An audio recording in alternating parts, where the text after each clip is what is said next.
एक बार फिर से आप लोगों का स्वागत है परमेश्वर भवन में, परमेश्वर के जिंदा कलाम। आज भी परमेश्वर का दास मैं पास्टर साइमन पीटर आपके बीच में परमेश्वर के जिंदा कलाम को मैं आपके बीच में लेकर आया हूं, ताकि आप परमेश्वर की वाणी को सुनकर उज्जवल हो जाएं, आनंदित हो जाएं, आपके दिल में वो शांति आ जाए जो कि केवल परमेश्वर दे सकता है। वचन के दौरान अगर आपको नींद आनी शुरू हो तो आप खड़े हो जाएं।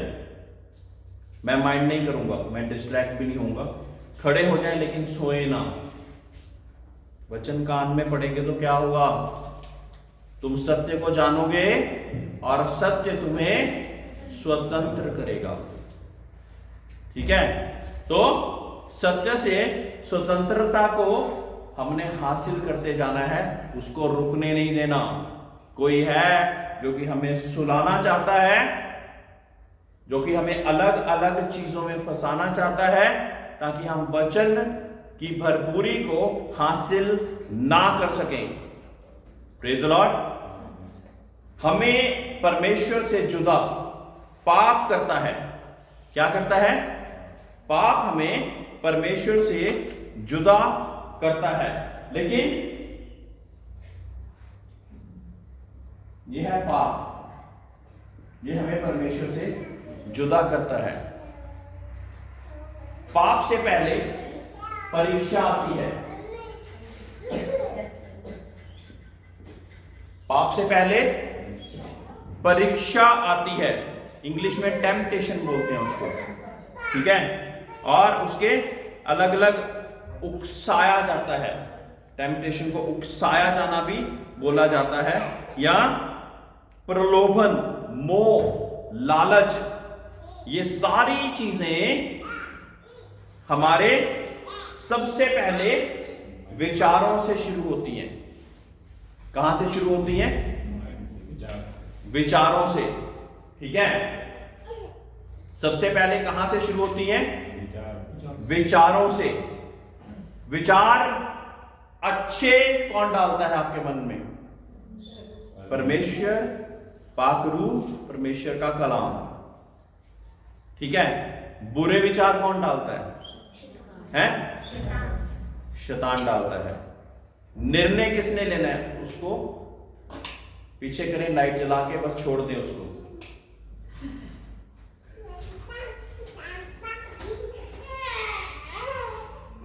तो क्या सीखा हमने? पाप अपने आप से पहले नहीं आ जाता। सबसे पहले क्या आते हैं? विचार आते हैं। विचार के द्वारा हमारी परीक्षा होती है। प्रलोभन, मोह, लालच, ये सारी चीजें हमारे मन में चलना शुरू हो जाती हैं। उसके बाद एक्शन किसने करना है? मैंने खुद। कि मैं अच्छे विचारों के साथ निर्णय लूं या बुरे विचारों के साथ निर्णय लूं, ये निर्णय किसने करना है? हमने खुद करना है। किसने? बोलिए, ये सारा निर्णय मैंने खुद लेना है। सारा निर्णय मैंने खुद लेना है। कोई और लेगा? हाँ जी। है ना?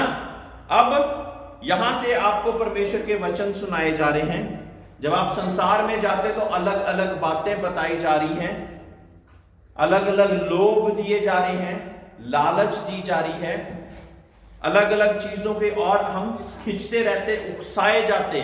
लेकिन फिर भी निर्णय किसने लेना है? मैंने खुद लेना है। कई लोग कहते मुझसे पाप उसके कारण हो गया, इसके कारण हो गया, और दूसरे व्यक्तियों पे इल्जाम लगाते रहते हैं। मेरे प्रियो, जो परमेश्वर, जो हमारे अंदर तक परखने वाला परमेश्वर है, जब हम स्वर्गराज में जाएंगे तो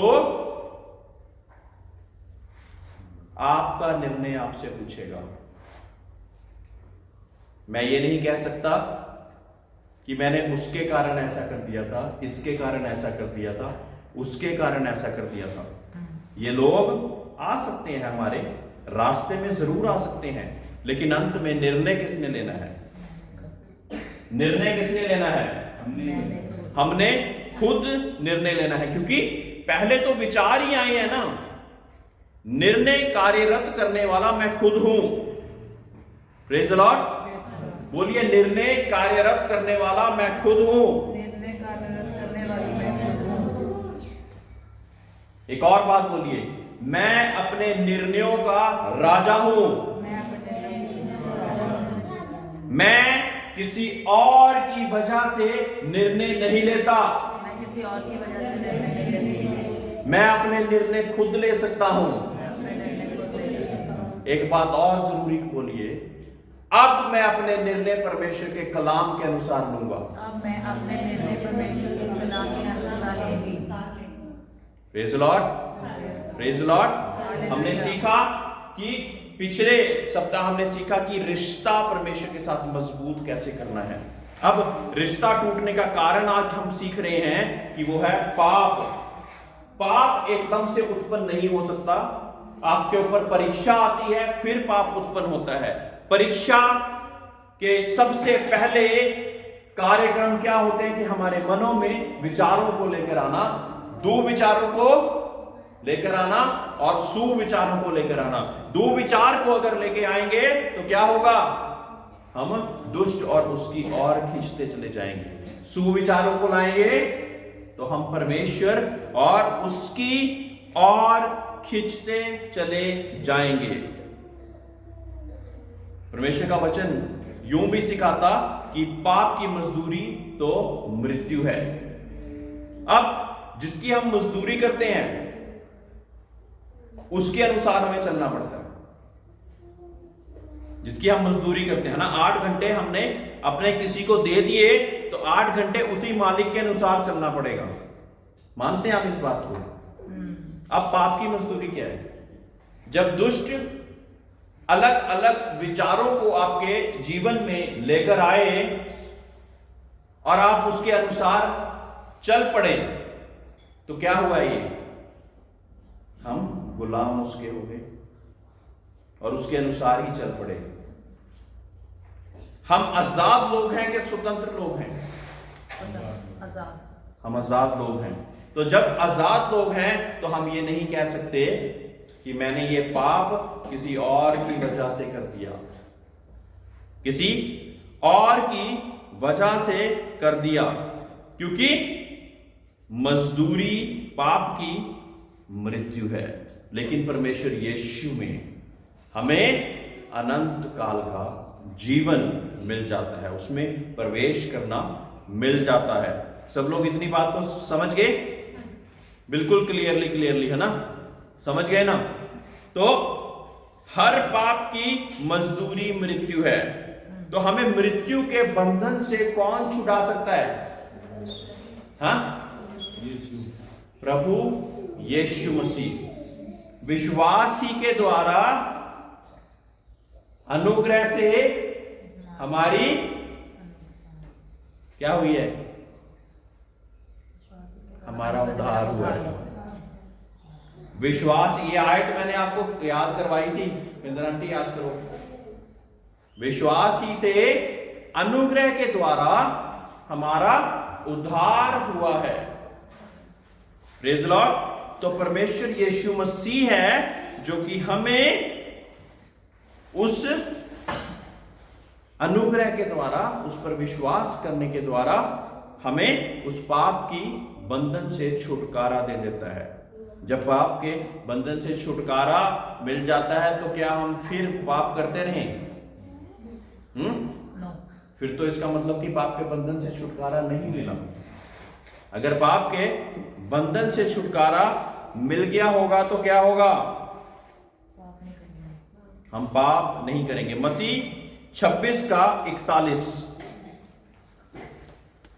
26 का 41 पढ़े। मत्ती 26 का 41। जब तक आप निकाल रहे हैं मैं दोबारा आपको दोहरा दूं कि पाप अपने आप से उत्पन्न नहीं हो जाता।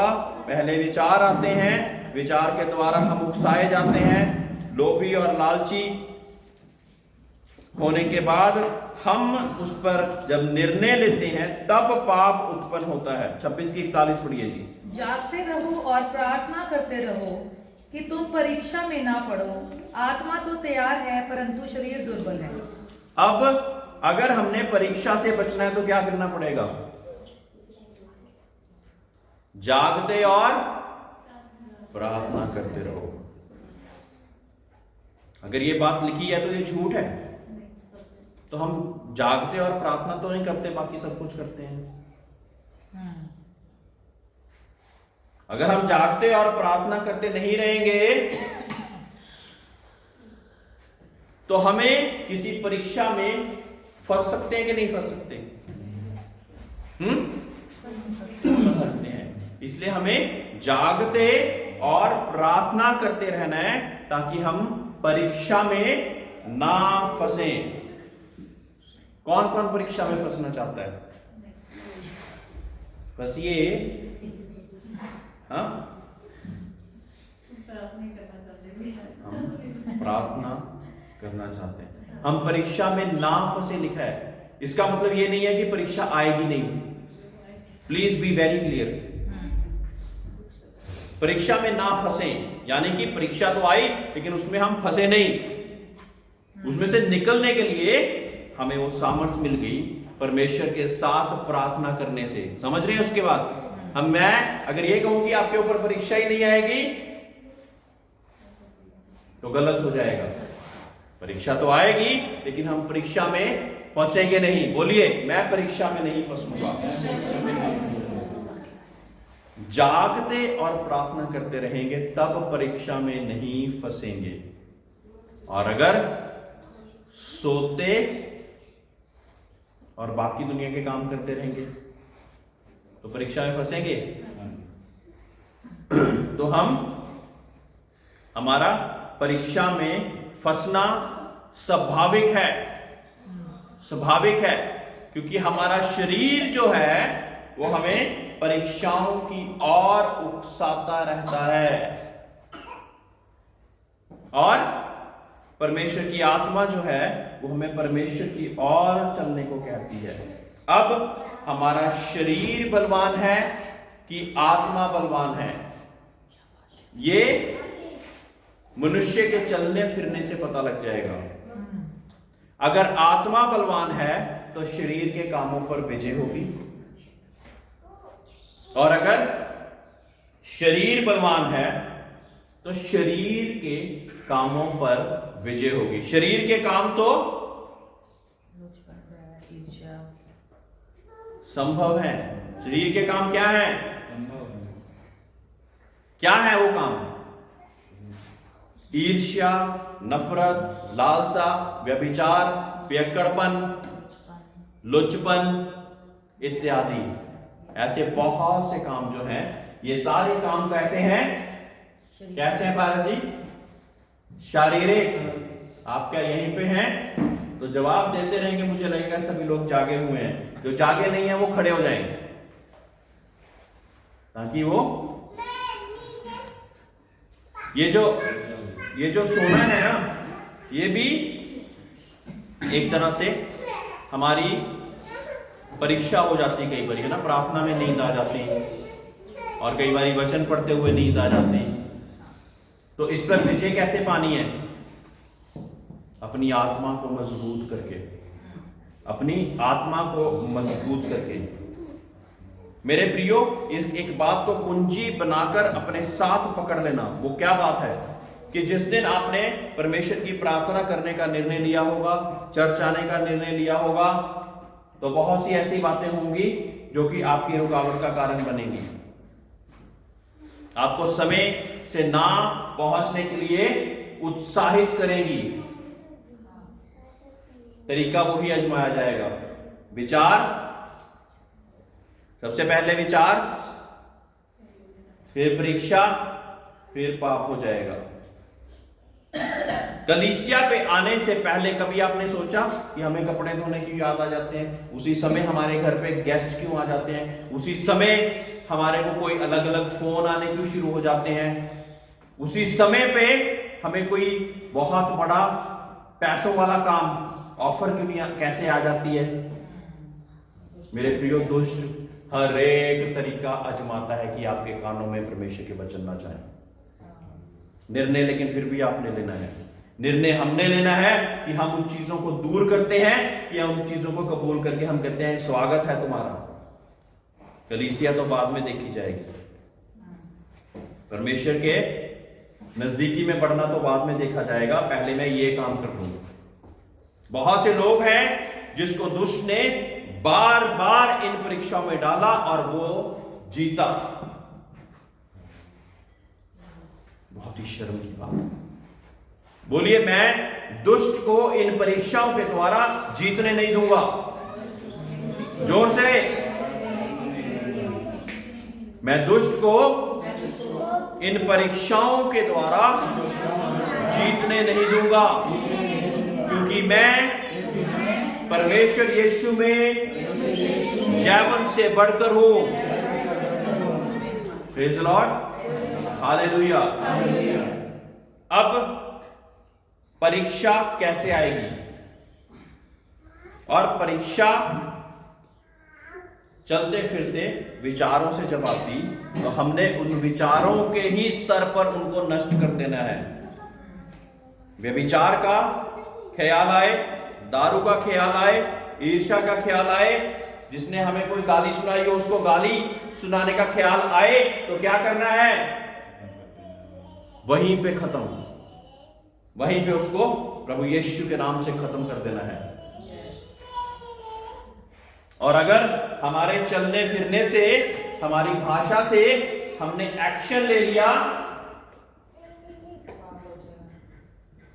तो ये हो गया। इतना सिंपल है। और इसी से हम जूझते रहते सारी जिंदगी। दुष्ट आपके जीवन में कुछ भी नहीं कर सकता, विचार ला सकता है, बस उकसा सकता है, लोभ दे सकता है, लेकिन निर्णय किसने लेना है? निर्णय किसने लेना है? हम अपने शरीर के स्वामी हैं। और जब हम परमेश्वर को भी अपने शरीर का स्वामी बना देते हैं कि परमेश्वर मुझसे नहीं हो रहा, तू मेरे शरीर का स्वामी होकर तू इसको अपने हिसाब से कंट्रोल कर।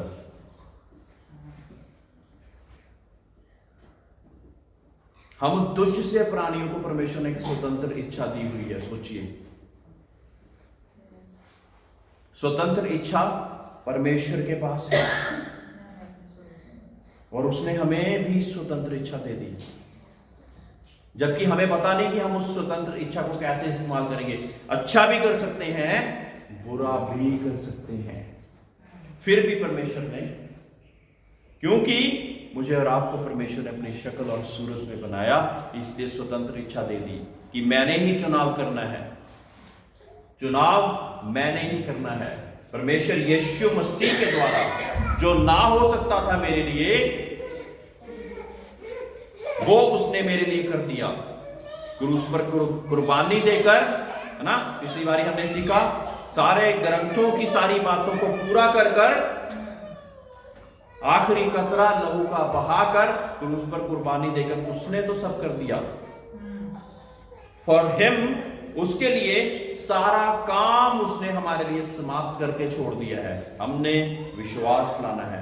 जो विश्वास लाए वो नाश ना हो परंतु अनंत जीवन पाए।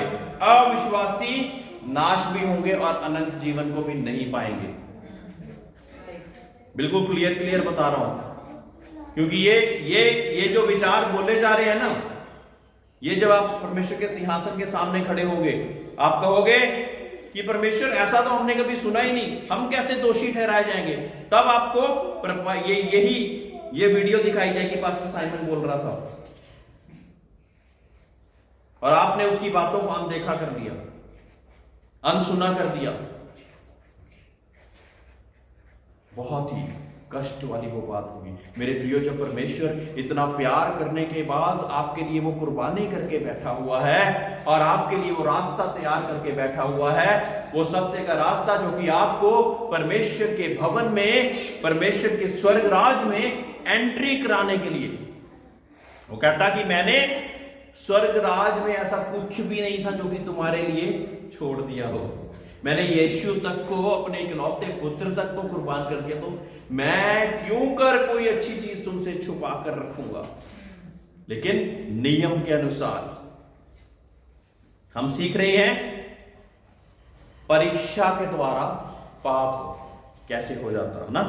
3 तरह की परीक्षाएं परमेश्वर यीशु मसीह पर भी आई। कितनी तरह की? 3 तरह की, है ना। एक थी फिजिकल, फिजिकल को कैसे कहते हैं? शारीरिक थी। मत्ती 4 की 3 और 4 आयत पढ़े, जोर से पढ़े। 3 परीक्षाएं हम देखेंगे, है ना। वैसी ही परीक्षाएं अपने आप को तुल्य जानते हुए देखें कि हमारे ऊपर भी वैसी परीक्षाएं कई बार आती हैं।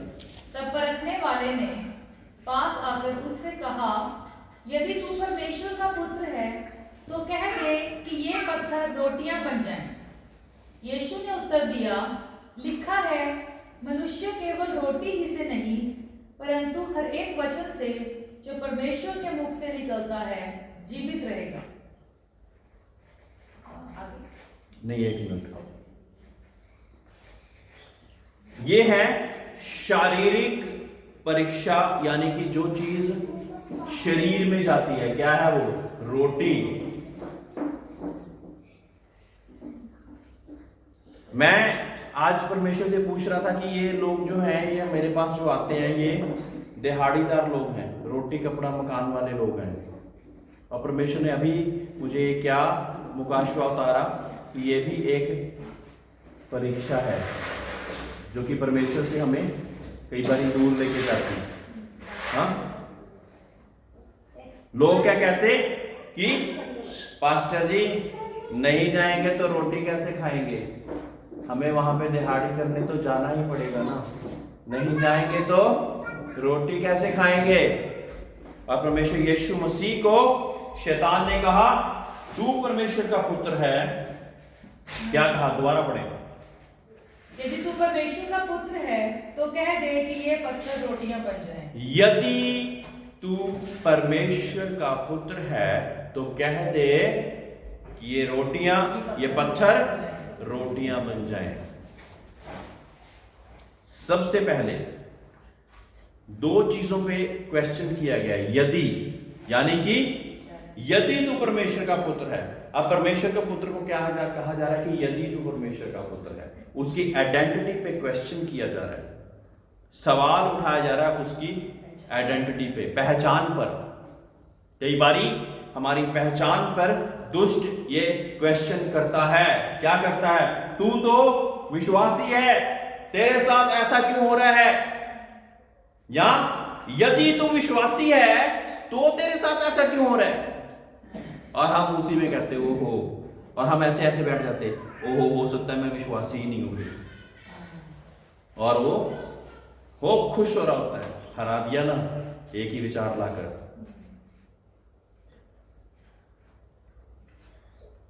यदि तू विश्वासी है तो तेरे ऊपर यह परीक्षा क्यों? यदि तू विश्वासी है तो तेरे मुसीबत परेशानी क्यों? यदि तू विश्वासी है तो तेरे घर में ऐसा क्यों हो रहा है? यदि तू विश्वासी है, ऐसी परीक्षा ला कर वो आपके सामने खड़ा हो जाएगा। तब परमेश्वर यीशु ने क्या उत्तर दिया, सुनिए। यीशु ने उत्तर दिया, लिखा है, मनुष्य केवल रोटी ही से नहीं परंतु हर एक वचन से जो परमेश्वर के मुख से निकलता है जीवित रहेगा। अब परमेश्वर यीशु मसीह ने पहले उसके यदि को तो पहले ही समाप्त कर दिया कि तू सोच रहा है यदि, लेकिन मैं यदि नहीं सोच रहा। और अगर वो आपसे कहे यदि आप विश्वासी हैं तो ऐसा कर पाओगे, आप पहले ही उस बात को अपने दिल में एक ठोस निर्णय लेकर आपने क्या कहेंगे, कि परमेश्वर के वचन में लिखा है तू केवल रोटी से ही नहीं लेकिन परमेश्वर के मुख से हर एक जो वचन निकलते हैं उसके द्वारा जिंदा रहेगा। ऐसे ही जब आपके काम में परेशानियां आए, कोई भी ऐसी परेशानियां आए, तो यदि आप पर इतनी परेशानियां आ रही हैं तो आप विश्वासी नहीं है, तो आप क्या कहेंगे परमेश्वर से? दुष्ट से क्या कहेंगे? दुष्ट से क्या कहेंगे? परमेश्वर ने मुझे बोल दिया है कि ना वो मुझे छोड़ेगा ना तू त्यागेगा। ये परेशानी, ये मुसीबत कुछ ही देर की है। और परमेश्वर ने ये भी बोल दिया कि जब ऐसी परीक्षाएं, ऐसी मुसीबतें आती तो उसके बीच में से मैं रास्ता भी निकलने का निकास भी देता हूं। लेकिन किसको देता हूं निकास? बोलिए। अविश्वासियों पे, जो जागते और प्रार्थना करते नहीं रहते उनको, या जो जागते और प्रार्थना करते हैं वही तो आवाज सुन पाएंगे, वही तो आवाज सुन पाएंगे और वही तो निकासी का रास्ता जान पाएंगे। मेरे प्रियो, ऐसा मेरे साथ व्यक्तिगत रूप में बहुत बार हुआ। मुझे कई बार निकासी का मार्ग नहीं मिला, तब मैं परमेश्वर के साथ बैठ के दुआ और प्रार्थना जब करने लगा तो मेरे सामने एक प्रश्न उत्तर का, परमेश्वर के सामने वो एक क्वेश्चनेयर आ गया और उस फिर मैं परमेश्वर कहता क्या ऐसा है, कि क्या ऐसा है, क्या ऐसा है, क्या ऐसा है, और उसी के द्वारा परमेश्वर मुझे निकासी का मार्ग दिखाता रहा। मैं अपना तरीका बता रहा हूं। फॉर एग्जाम्पल, एक उदाहरण के तौर पे अगर मैं कहूं कि परमेश्वर मुझे माली तौर पे बहुत ज्यादा दिक्कत आ रही है, मेरे पास पैसा टिक नहीं रहा, माली तौर पे बहुत ज्यादा दिक्कत आ रही है, तो जब मैं प्रार्थना में बैठूंगा परमेश्वर कहेगा कि क्या, सबसे पहले क्या तू मेरी आज्ञाओं के अनुसार कार्य कर रहा है? आज्ञा के अनुसार कार्य करना क्या है? क्या तू परमेश्वर के लिए निकाल रहा है? ठीक है, ये हो गया। उसके बाद परमेश्वर दोबारा पूछेगा कि क्या तूने पैसे के मामले में किसी से धोखेधड़ी तो नहीं करी, किसी से धोखा तो नहीं करा? फिर क्या तूने किसी का लिया हुआ पैसा, उसकी कष्ट मुसीबत में जब तूने लिया था उसको लौटाया कि नहीं लौटाया? मेरे साथ, मेरे प्रियो, ऐसे अक्सर होता है। और तब उसी के बीच में से मैं देखता हूं कि क्या ये सारी चीजें मैंने पूरी करी हैं कि नहीं करी हैं। उसमें से कोई एक भी चीज अगर ऐसी होती है तो परमेश्वर कहता है कि जा पहले तू ये पूरा करके आ, फिर मैं तेरे को निकास देता हूं। आजमा के देखिए मेरे प्रियो, आपके साथ हर चीज का निकास हो जाएगा। हर एक परीक्षा के बीच में से आप निकलने के काबिल हो जाएंगे जब आप इस कुंजी को सीख जाएंगे। मैं इस मंत्र को नहीं बोलूंगा क्योंकि मंत्र दूसरे वाले लोग इस्तेमाल करते हैं। इस कुंजी को आप सीख जाएंगे। ये तो मैंने बताई फाइनेंसिस की तौर पे, फाइनेंसिस की तौर पे। दूसरा अगर उदाहरण मैं दूं, परमेश्वर मेरा मालिक बहुत सख्त है, जो मैं करता हूं उसकी कोई वैल्यू नहीं करता, जो मैं कार्य करता हूं उसकी कोई वैल्यू नहीं करता। तब मैं जब प्रार्थना में जागते और प्रार्थना करते हुए जब परमेश्वर के सामने बैठूंगा तो परमेश्वर मुझसे पूछेगा, बाइबल में, वचनों में मालिकों के साथ कैसा स्वभाव रखने के लिए तुझे बोला गया है? बताइए, किसी को पता है तो? मालिक के अधीन तू रह रहा है? मैं कहूंगा हाँ जी रह रहा हूं। क्या जब उसकी आंख होती है या नहीं होती तब भी तू वैसे ही काम करता है? मैं कहूंगा हाँ है या कहूंगा नहीं है, तो फिर परमेश्वर पहले कहेगा पहले इसको ठीक करके आओ। फिर तीसरी बात, क्या मैं अपने मालिक के प्रति बुराइयां कर रहा हूं जो मुझे रोजगार देने वाला है? मेरे प्रियो, मैं बाइबल में दिखा दूंगा कि आपके जो बुरे मालिक हैं उनके लिए भी परमेश्वर ने बुराई करने के लिए नहीं कहा। बहुत ही ये अचंभेजनक बात जब मैंने पहली बार पढ़ी थी ना, मुझे भी बड़ी अचंभेजनक लगी कि वो तो बुरा व्यक्ति है, चाहे मेरा मालिक है, उसने ही मुझे सैलरी देनी है, उसने मुझे पैसे देना, उसने मुझे कारोबार दिया है, तो मैं उसके प्रति मैं कैसे पेश आऊं? परमेश्वर ने कहा जैसे बाइबल में लिखा है वैसे। समझ रहे हैं? जब बाइबल के हिसाब से उस निर्णयों को, उन विचारों को हम अपने बीच में भरना शुरू कर देंगे तो बाइबल का परमेश्वर आपके लिए सच्चा परमेश्वर, जिंदा परमेश्वर हो जाएगा। Praise the Lord, hallelujah, hallelujah. फिर मत कहना कि मेरा परमेश्वर ये नहीं कर सकता, वो नहीं कर सकता।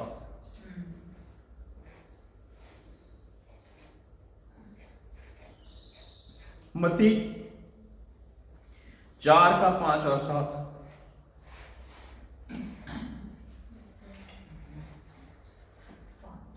तब इब्लीस उसे पवित्र नगर में ले गया और मंदिर के कंगूरे पर खड़ा किया और उससे कहा, यदि तू परमेश्वर का पुत्र है तो अपने आप को नीचे गिरा दे, क्योंकि लिखा है, वह तेरे विषय में अपने स्वर्गदूतों को आज्ञा देगा और वे तुझे हाथों हाथ उठा लेंगे, कहीं ऐसा ना हो कि तेरे पांव में पत्थर से ठेस लगे।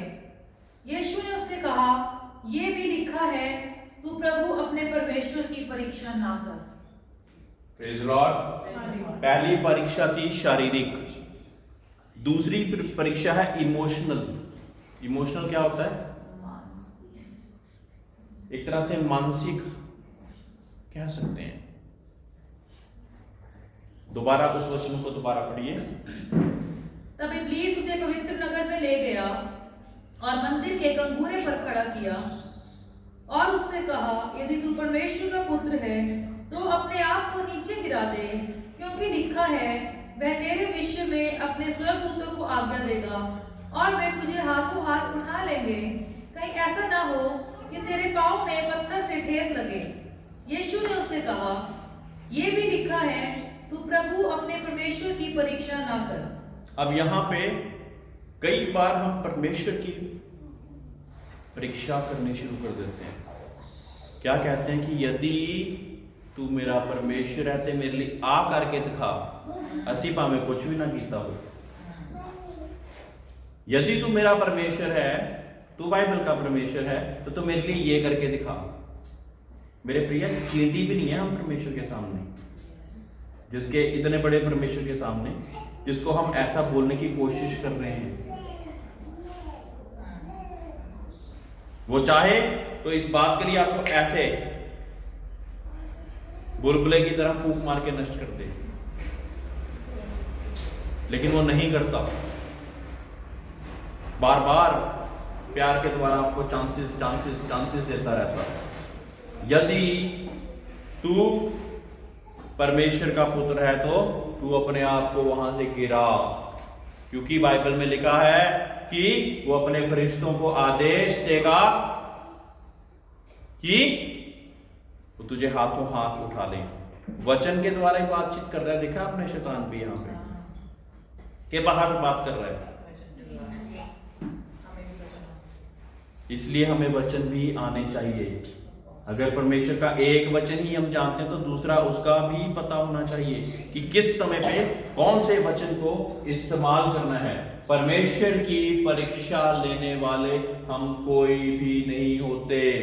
परमेश्वर अपने सही समय पे अपनी सारी बातों को पूरा करने वाला परमेश्वर है। इस समय क्यों नहीं हो रहा, अभी क्यों नहीं हो रहा, अभी क्यों नहीं हो रहा, अभी क्यों नहीं हो रहा। और कई बार वो अभी करके भी दिखा देता है, और फिर जब मुसीबतें परेशानी आती कहते देख लिया, अभी मैं तुझे इंतजार करने के लिए कह रहा था। और तब हम कहते कि परमेश्वर अब मुझे निकाल, वो फिर निकालने के लिए इतना प्यार करने वाला परमेश्वर, वो फिर हमें निकालने के लिए तैयार हो जाता। मैं गिरजा करता आऊंगा जे मेरे आ चीज आशीष पहले। मैं गिरजा करता पाऊंगा जब मेरी 40,000 इनकम हो जाएगी। मैं गिरजा करता पाऊंगा जब मेरे पास गाड़ियां होंगी, बंगला होगा, ये सारी चीजें होंगी। मैं गिरजाघर तब आऊंगा। क्या बताना चाह रहे हैं आप परमेश्वर?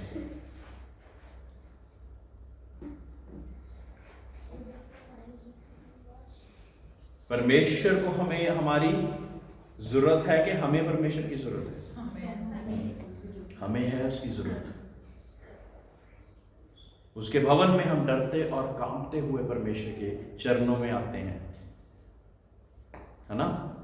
और उसके बिना वो चाहे तो हमारे लिए अनुग्रह पे अनुग्रह बरसा दे। किसी से कोई चीज मांगनी होती है तो हम कैसे जाते हैं? बहुत ही नम्रता के साथ, नम्रता के साथ, नम्रता के साथ, नम्रता के साथ हम परमेश्वर के चरणों में आते हैं और फिर कहते हैं कि परमेश्वर तेरी मर्जी इसमें पूरी हो। परमेश्वर तू अपने अनुग्रह को दिखा। फिर मत्ती 4:8 और 10 पढ़ें। फिर इब्लीस उसे एक बहुत ऊंचे पहाड़ पर ले गया और सारे जगत के राज्य और उसका वैभव दिखाकर उससे कहा, यदि तू गिरकर मुझे प्रणाम करे तो मैं ये सब कुछ तुझे दे दूंगा। तब यीशु ने उससे कहा, हे शैतान, दूर हो जा, क्योंकि लिखा है, तू प्रभु अपने परमेश्वर को प्रणाम कर और केवल उसी की उपासना कर। तब शैतान उसके पास से चला गया और देखो, स्वर्गदूत आकर उसकी सेवा करने लगे। ये तीसरी परीक्षा जो प्रभु यीशु मसीह के पास पता कब आई? जब 40 दिन के उपवास वो खत्म कर रहा था, तब परमेश्वर यीशु मसीह के ऊपर ऐसी परीक्षा आई।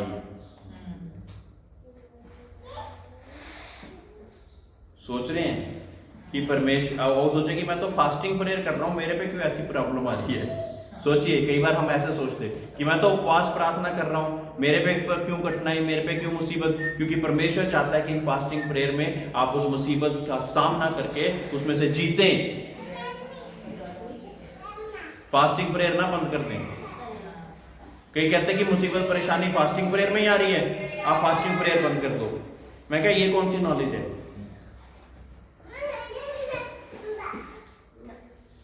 कि आपको फास्टिंग प्रेयर करने से अगर मुसीबत परेशानियां आ रही हैं, उसके बीच में आ रही हैं, तो परमेश्वर क्या चाहता है कि उसके बीच में से आप निकलकर जयवंत से बढ़कर खड़े हों।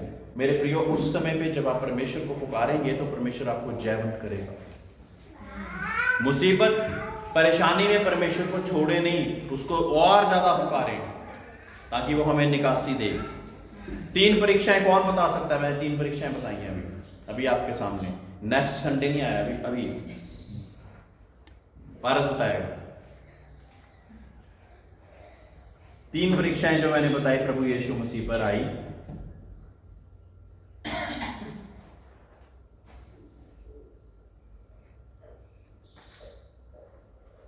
कोई और बताए? पारस को ये एक पता है? एक हुई, एक परीक्षा क्या क्या बोला शैतान ने उसको आगे यीशु मसीह को, जो भी हमने पढ़ा था।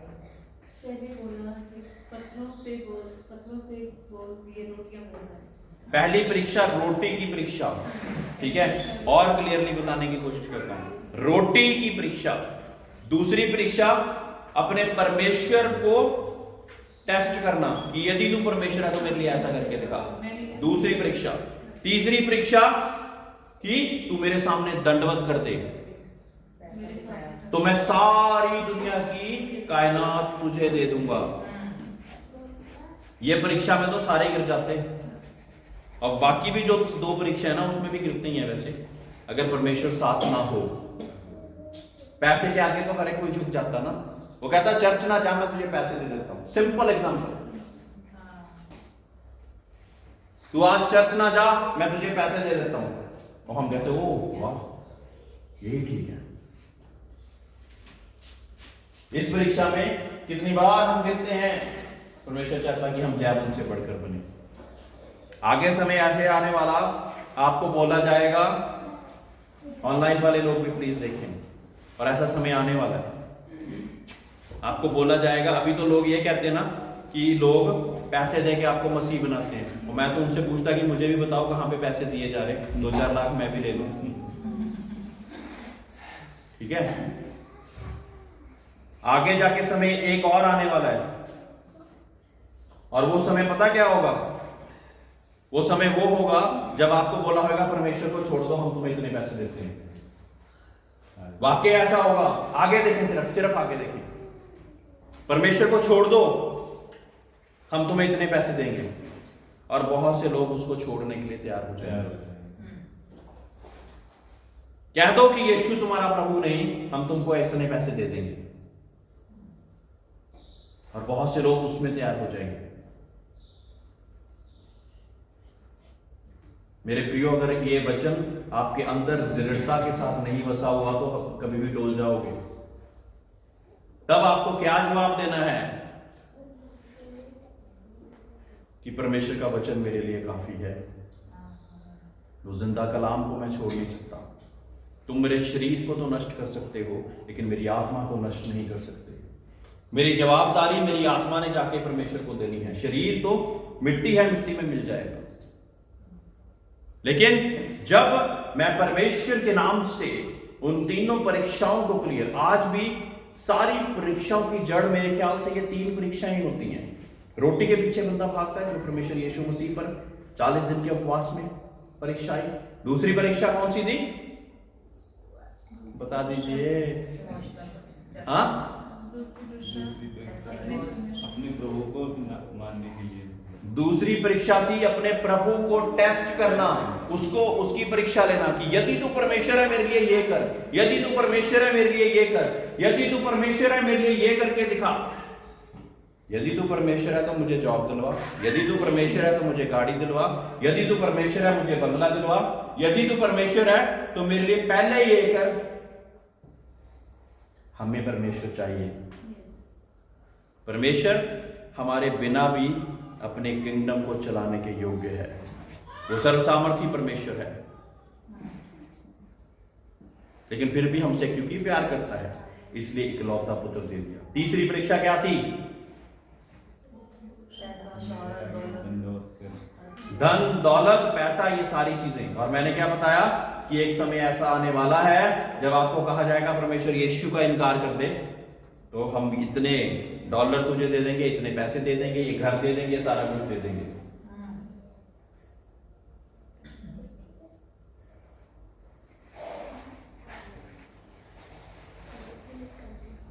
बहुत से लोगों ने इस परीक्षा में गिरना शुरू कर दिया है।